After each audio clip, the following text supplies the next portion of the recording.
everybody, it's Steve Politi from NJ Advanced Media here, and welcome back to another season of the Rebuilding Rutgers podcast. Although we're going to change the name of this podcast, we're going to do it with your help, and we'll give you some more details on that later. But first, as always, I have to introduce the Dean of the Rutgers beat, a man entering his 37th season covering the Scarlet Knights, Keith Sargeant. Welcome back, Sarge. I look it. You do look it. I do look every bit of those 37 Thank God years. this is not a visual podcast for that very reason. And for the first time, introducing the new Rutgers beat writer, James Kratch, in his first year with NJ Advanced Media on the Rutgers beat. But I got to tell you, Kratch, and I talked to Sarge about this before.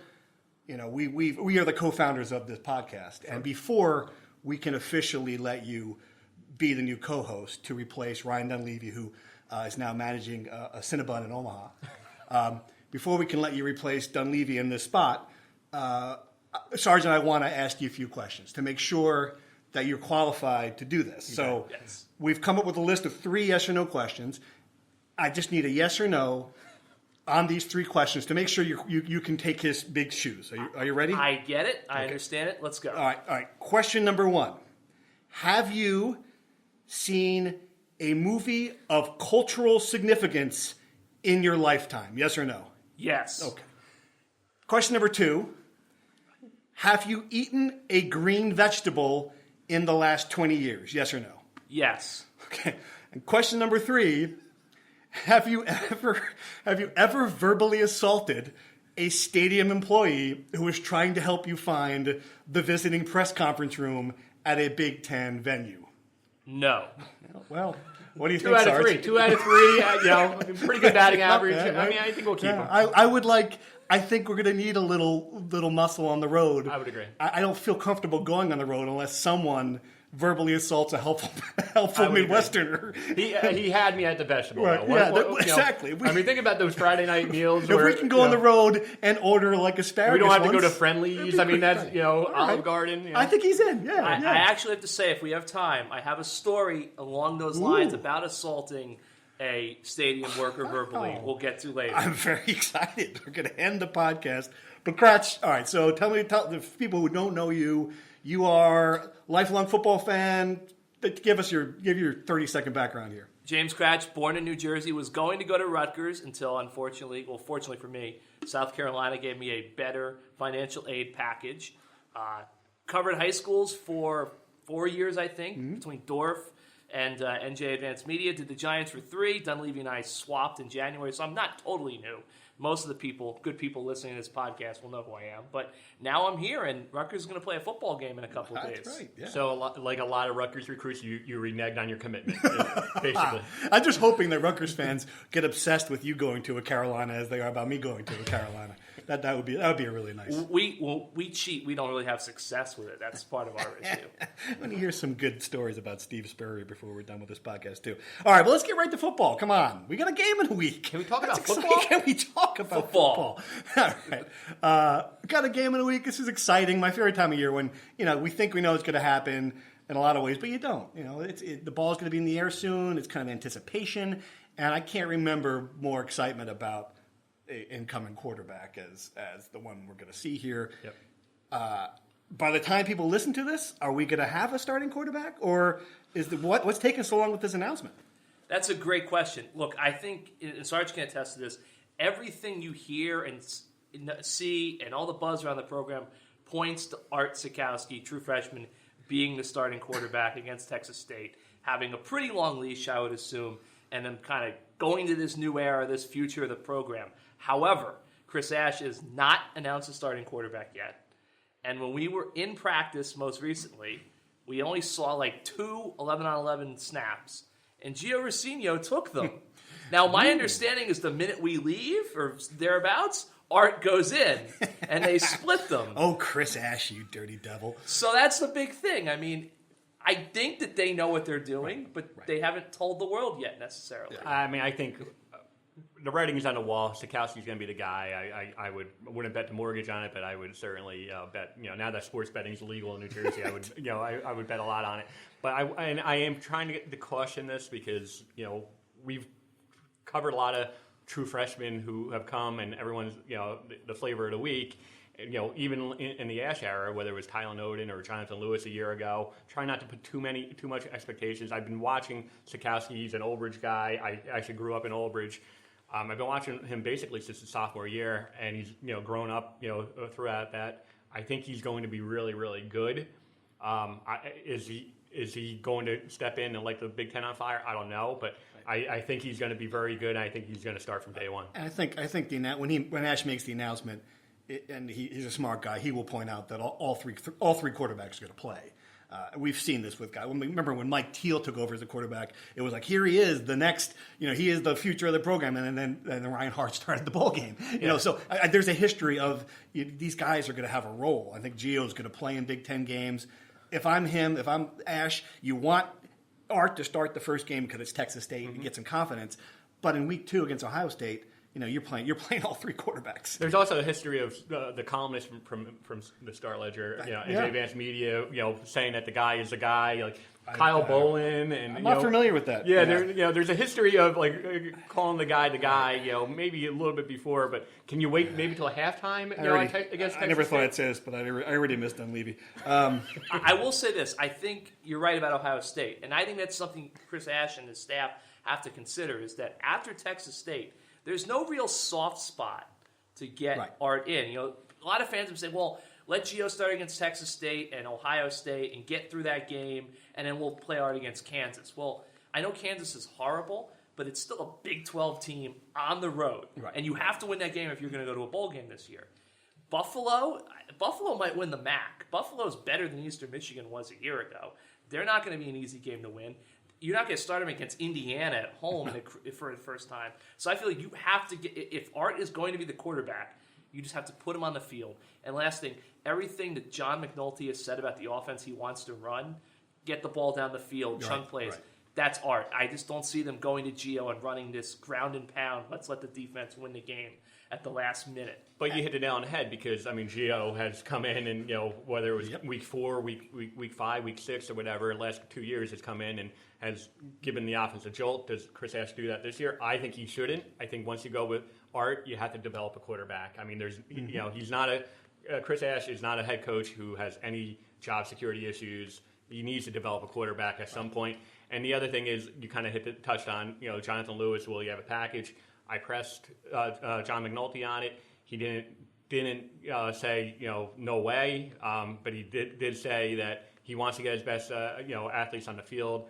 There could be a package, maybe a gun run in the red zone, but you also have to risk, the idea of disrupting the rhythm in the offense as well. Right, and that's a great point. This is fans might be focused on Buffalo. Chris Ash is focused on 2019, 2020. Yep. He's building a program.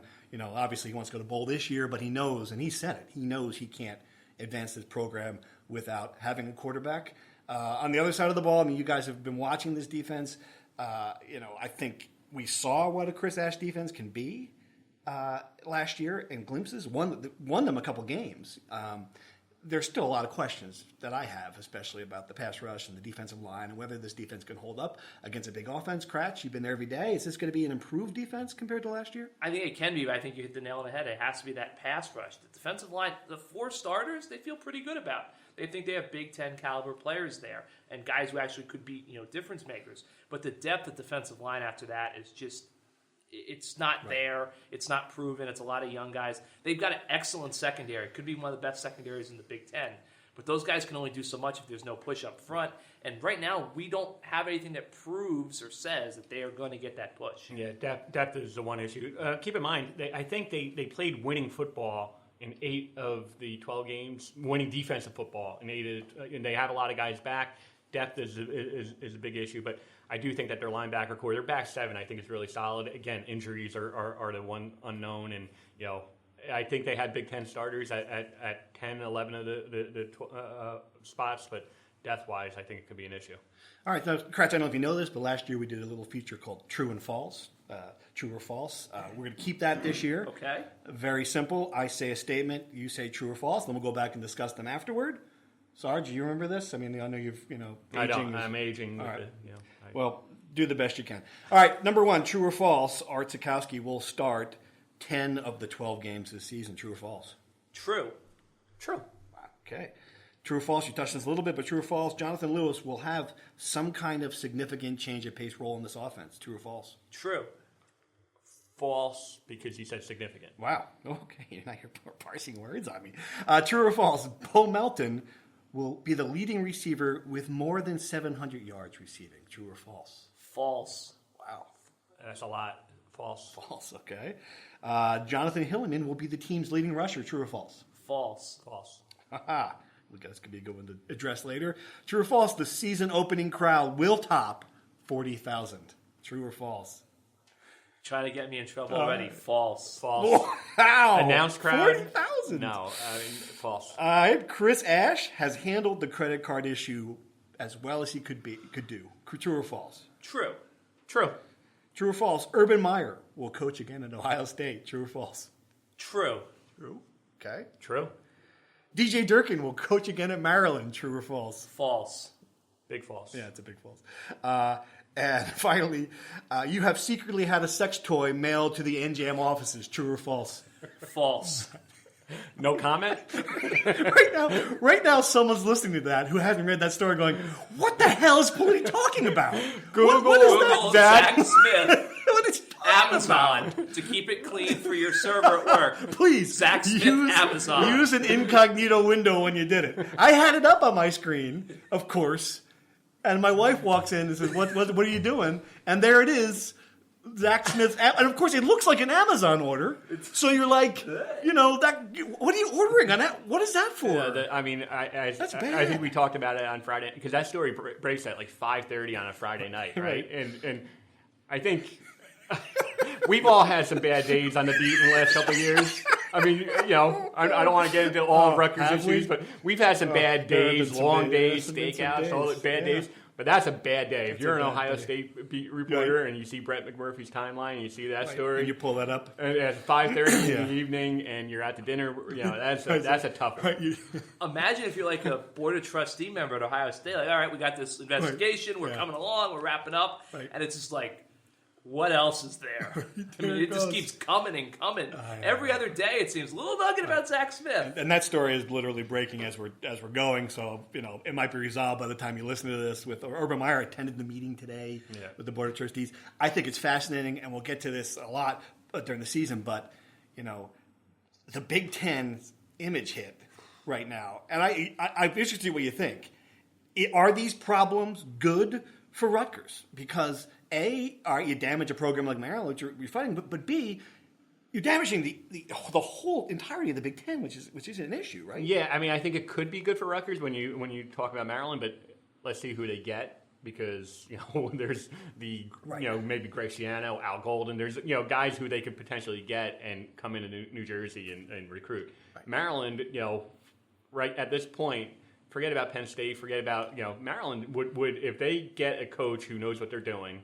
And even before all this stuff, I didn't think DJ Durkin really knew what he was doing. I thought there were still some questions.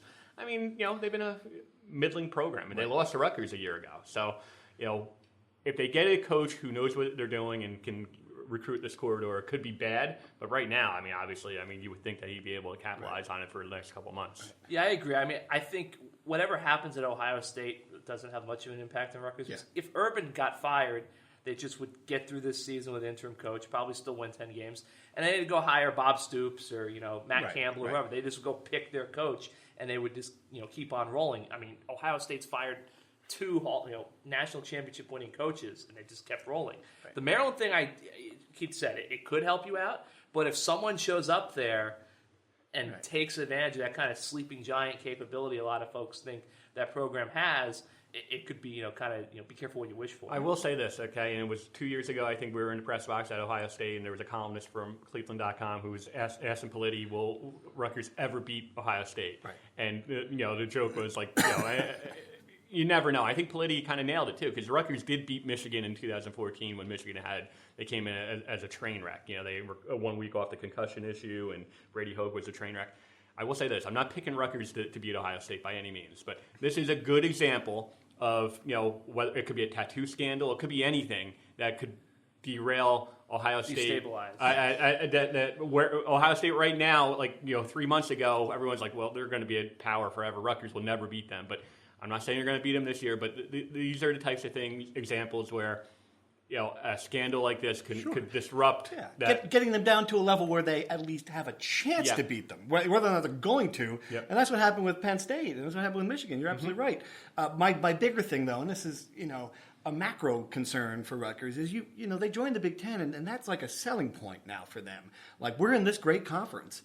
If you start, tarnishing off, and I get it, there have been other problems. Penn State obviously springs to mind, but I don't think Rutgers necessarily wants these institutions that they're competing with and associating with to be tarnished in this way. I think that's a problem. No, definitely. I think the bigger problem for Rutgers is the fact that Comcast might be willing to go bye-bye to well, BTN. yeah, right. That's the biggest problem. The last thing Rutgers wants to have is to get to 2021. We've got our full share, and it's not anywhere near what we thought it was going to be because this whole bubble has blown up. Right. Financially, yeah. Yep. Right.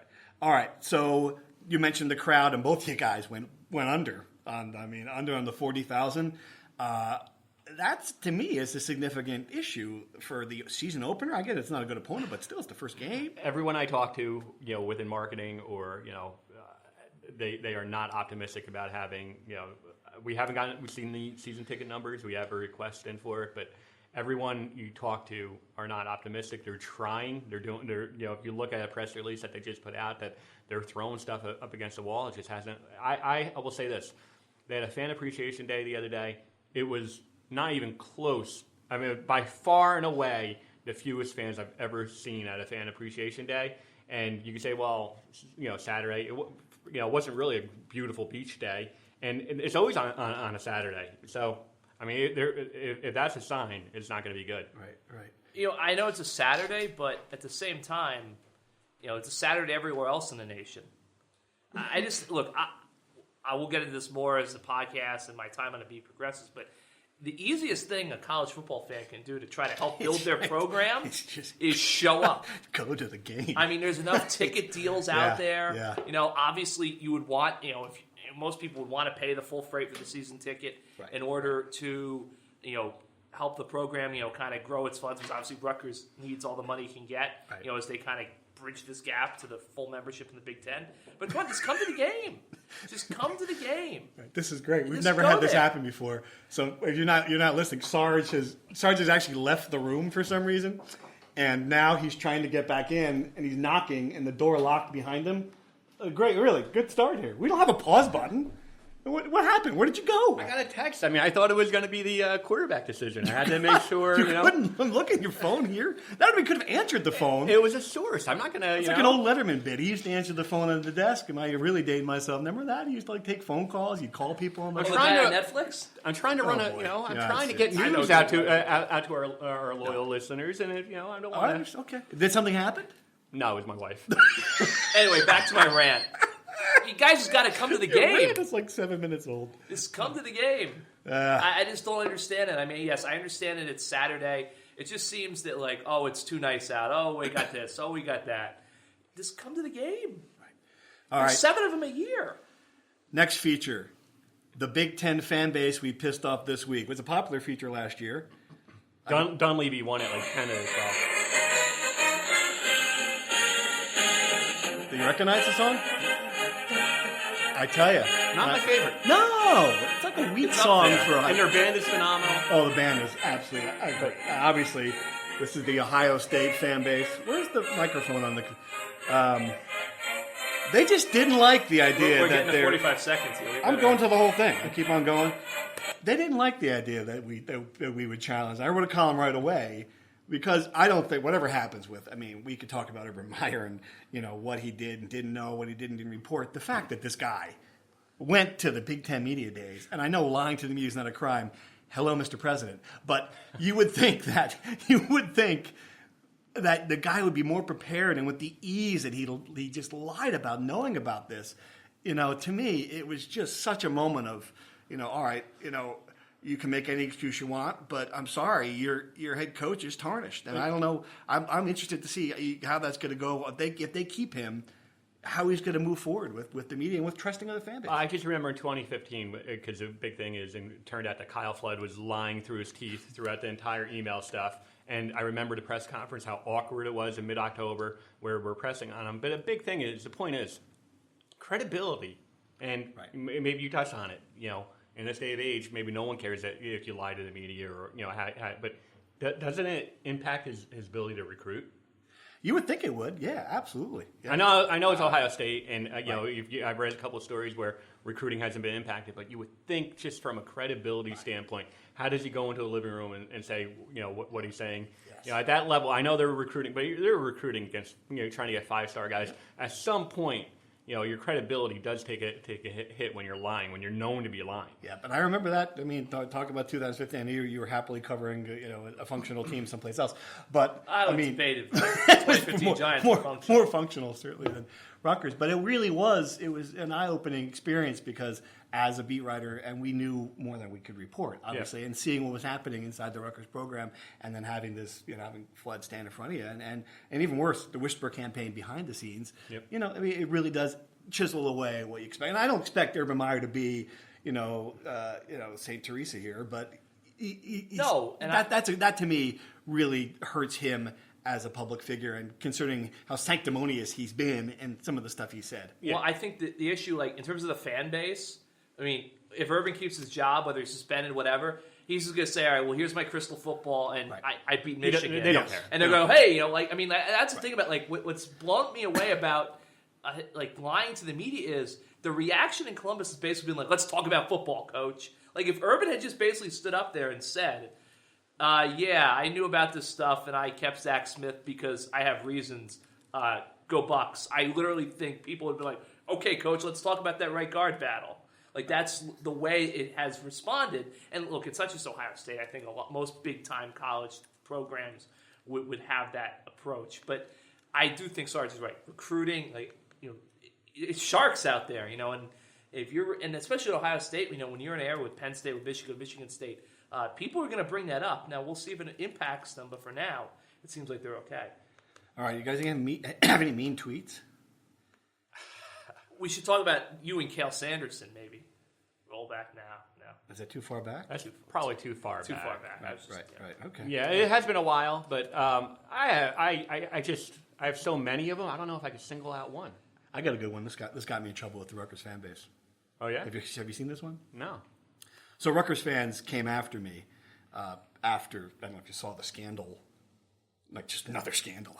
My alma mater, North Carolina. The football players. I do remember the football players were given basketball shoes free. Yes. Of course, they're football players. Yep. They in fact wear cleats to play football. Yep. So they then sold these basketball shoes online, and it became a big scandal. So now there's 14. We still have North Carolina still has a football program. They had to suspend these players. So Rutgers fans, of course, a mean tweet at me. Sitting back, waiting for the Steve Politi articles / tweets on the UNC scandal and the suspensions that were handed out. It is amazing how the fans love to. And, of course, they love that. So I tweeted back at them, I'm waiting to see if the Rutgers players bought those UNC shoes with the stolen credit cards. Which I thought was a pretty good line, right? That's a good, you're going to give me a little bit, I'm going to give you a little bit. Rutgers fans, tremendous line. Rutgers fans not amused. Not amused. I'm stunned. No. I had picked back some scab there, and the next 30 tweets back at me were pretty low, even for Steve. That was one of them. They were better than that. If that's Steve's idea of joking, he'll never make it to the stress factory. Well, that's probably. Is that a goal? Is that a lifeline goal? Maybe. Sorry, Steve. But you look like a clown making that kind of tweet. Okay, that's entirely possible. And then one of our friends, Travis Coolidge, who I don't know if we're allowed to give his real name. Oh, it's right here, Tim O'Connor. Yeah. I think Steve was just making a joke. I mean, is it possible? Is it possible that that's exactly what you're doing? That's part of your job to kind of make witty observations? Probably not. All right. By the way, who would have thought that giving college football players exclusive, never not on the market Jordan brand shoes and they have no money, they might, like, who would have thought that would happen? Why would giving them the shoes not be a violation? I mean, what kind of benefits? And just give them $200, right? Here, we're not going to give you shoes. Here's some money. It's just, I know, the whole thing. And getting back to this, and I wonder if we're going to find out, with the credit card fraud, if some of these kids were in a situation where, and I'm not excusing it, but we're in a situation, serious question, in a situation where they didn't have the money or the living expenses, or having a hard time being away from home. Is that going to be a factor? I don't know. I mean, it's a fair question in this day of age where, you're talking about paying college athletes, but I don't know if that's a legitimate excuse when you really think about, like, keep in mind is different in this day of age where everything. I mean, every meal they have 24-hour food. They're not really hurting. I get it. I mean, I'm not. I do think that college athletes, and there's probably a discussion for another podcast, should be compensated in more ways, especially for their likeness. But that being said, none of these guys are hurting while they're on campus. They food, clothing, all the other stuff is paid for. I don't think that's an excuse. Kratch? I would tend to agree. I mean, there is a stipend. Sergeant off the top said how much it is. Yeah, about $5,000. Even we were at practice the other day doing access in the health center afterwards. I mean, they had a big spread of 3 options of dinner and everything. Yeah. So. All right. Do we want to do predictions? We usually do some kind of prediction for the week. Do we want to do season predictions? Are you prepared to make that? I mean, I think I had them at 10-2. That's about right. Yeah. No, doesn't surprise me. All right, Kratch. You mean go first? You're the new guy. It means you have to be the one to. So we're going season prediction. I think so. Right. Why not? Yeah. Okay. I will say I think 5-7. I think that's a achievable goal for this team. I know they want the 6. I just they can get 6 against this schedule. I just think the margin for error is so small because they're not the Final Four at the end of the year. Wisconsin, Michigan State, Penn State. You're probably not going to win those games. You're probably not going to beat Ohio State. Now you're talking winning 6-7. Northwestern, I think, is the big wild card. I mean, Northwestern could be contending for the West because I do think people think I'm nuts. I think Wisconsin is going to disappoint this year. Really? I think Iowa's actually going to win the Big Ten West. I think Wisconsin will win 10, 11 games. I just don't think that schedule is conducive to winning the division. But are you going to beat Indiana, Illinois, and Maryland? Are you going to sweep the non-conference? I just think 5 is a good thing. So if this team is 5-3 after 8, they go in the bye week and they have the excitement of, okay, maybe if we stun someone, we get to a bowl game. That's good for them. That's progress, and they move on to 2019. But then if they're 5-3 going into that, then they lose their last 4 games, and that's not Then you have a sour taste in your mouth. I think it depends on how you spin it. Win one of those games, and you go to a bowl game, and then from a recruiting standpoint, all the other stuff. One of those games, all 4 of those teams are in the top 15. But if they're competitive, I think it depends if they're competitive, or at least a couple of them. But it depends on how Ash kind of spins 5-3. Also, again, I think you have 7 of the first 8 games. I'm going to include Northwestern only because it's home and homecoming. Exactly. I think 7 of the first 8 games are winnable. Let's not go there already. I would give them a couple podcasts. I will give them 6 wins in those 7 games. So 6-1 in the winnable games. Okay. And that gets you to a bowl game. See the problem. So you're going 6-6. I'm going 6-6. That gets me to the Pinstripe Bowl. Please don't send me to Detroit. No, the issue is that 6 might get you to the ServPro First Responder Bowl at the decrepit. I will be calling the Yankees. I will be calling everyone I know who makes those decisions in the Big Ten. Get me to the Pinstripe Bowl against like a good ACC opponent. Right after Christmas, I could get cover from home. That week I could stay home. Don't have to travel. Yeah, give me 6-6. All right. The problem with 6-6, and this is why I do this. When you've got 5 losses, and Wisconsin might be down, but I've seen Wisconsin play Rutgers, and the talent level is just different. Northwestern's won 10 games. So you got 5 losses, then you have Northwestern. Northwestern's won 10 games. I mean, you're assuming that Rutgers can win 6 of the others. They're good enough to win 6 of the other 7 games. They lost 41-0 to Indiana last year.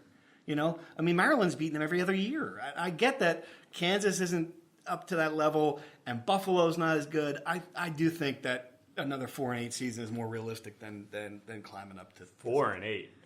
What do you mean 4-8? It's tough. Is that tough? It is. They were 4-8 last year, or 2-10 the year before that. They were 4-8. Right. It's tough. Here's a better question: Is if they do go 5-7, like James Kratch just said? I mean, he's not an expert. He has to probably spend a year on the beat before he's an expert. But he has been out to a lot more practices than I have. If they do go 5-7, certainly a couple more than me. If they do go 5-7, again, you have the very, very realistic possibility of them going winless in November. Sour note. But by that same token, one more win than a year ago. You're still building. Is that a successful year? 5-7? Because I'll be honest with you, I'm going to say 6-6. I probably, gun to my head, betting man, New Jersey, you could bet in New Jersey now. It's just not on Rutgers. I would say 5-7 is more realistic, but is 5-7 successful? Are they playing in Michigan? Is Michigan State a game in the last? That's I think the key. Last they're year 5-7, but the Michigan game, the Penn State game, I would say if they're 5-7 in the home games against the top programs are competitive, then you're making progress. If you're 5-7 and it's like 14-10 at halftime at Ohio State somehow, even if they still lose the game, first off, 50-something to nothing has been the standard against Ohio State. They just have to. That's not a big bar to clear. I do think that if they're 5-7 and they are competitive in the big games, particularly the ones at home, maybe get fans excited coming out to see those those November matchups against Michigan and Penn State. That is progress. If they're 5-7 and they upset someone, which I believe Schiano did in his third year, I think they went 5-7, but they beat Michigan State. Then they lost to New Hampshire, obviously. That even I think spins it further. I disagree because then that would mean kind of like last year, where they won 3 Big Ten games, but you still had that sour taste from Eastern Michigan. That the what if, like how'd you lose to that game? So you can't. You have to win the games that you're supposed to win. And again, I don't know. That November schedule's tough. Brutal. Yeah. All right. I teased on this right from the beginning. We don't like the name of the podcast. Rebuilding Rutgers is kind of an idea. The first year, we're going to try to come up with something new. We can't come up with something new. So each week, one of us, we're each going to volunteer one of the ideas we've had, and then Kratch is going to put a poll on his Twitter feed, and you guys are going to vote. This will get you to follow Kratch on Twitter, and you guys are going to vote. And you guys are going to vote on which one this week is good. And after 5 or 6 weeks, we'll pick the 5 winners or whatever. I don't really have an idea here, but all right. So I got some music for it though. Can you recognize the song? Match game. Well, yeah. I knew it was match game before I put it. All right. So what does match game have to do with this? This is terrible. All right. So Kratch, what is your suggested name for the podcast this week? A river runs through it. A Rutgers podcast from NJ.com. And we'll create some hashtag like RRRT or something. A river runs through it, okay, as the Raritan River, because it does, in fact, I get it, it does run through. Yeah. All right. I mean, that's better than, night vision, maybe? Night vision? Night vision. Night rider? Okay. No. Something night, Okay, that's a good one.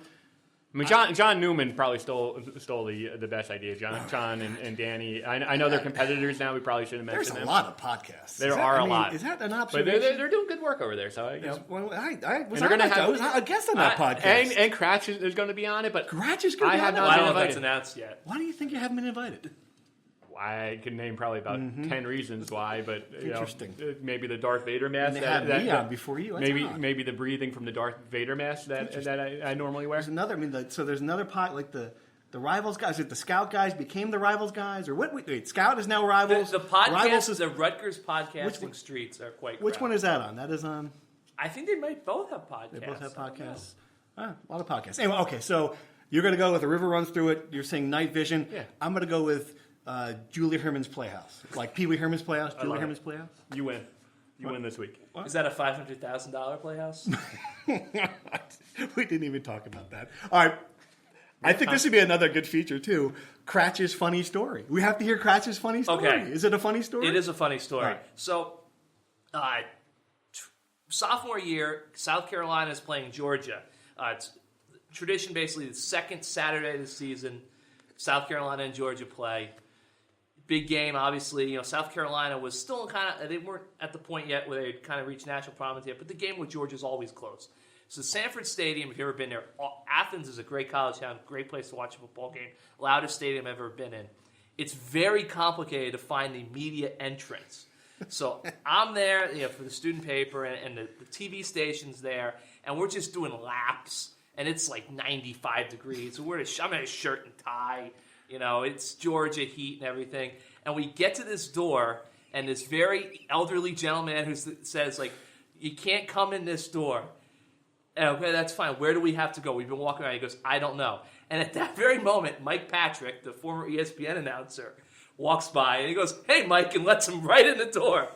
And the scrappy cameraman of the TV station just blew his lid and is just screaming at this man. And he's like, I'm going to get you banned from the stadium. And I'm like, TV station, I'm not with him. But he's just screaming. It was just like, you can't come in this door. You can't come in this door. Hey, Mike, come on in. It's probably under a hedge. That's probably where you had to look, right? Yeah, Exactly. I think Dunleavy's was even worse. Dunleavy's was great. That was really wonderful. It's a thing of beauty. Yeah. Yeah, we'll tell that story again next week. Dunleavy will be a present on this, I promise. Back in Omaha at the Cinnabon. All right, signing off, Steve Politi, James Kratch, Keith Sargeant. Thanks for listening.